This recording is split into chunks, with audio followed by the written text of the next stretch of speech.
نظر ڈالتے ہیں اب تک کی ہیڈ لائنز پر۔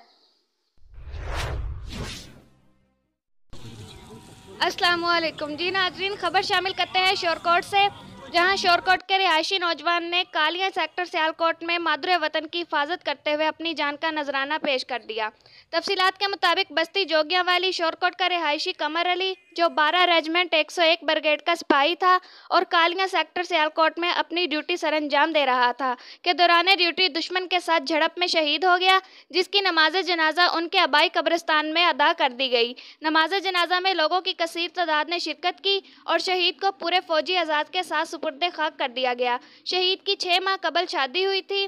شہید کے والد محمد صدیق نے میڈیا سے گفتگو کرتے ہوئے کہا کہ مجھے اپنے بیٹے پر فخر ہے، جس نے مادر وطن کی حفاظت کے لیے اپنی جان کا نذرانہ پیش کیا اور میرا سر فخر سے بلند کیا۔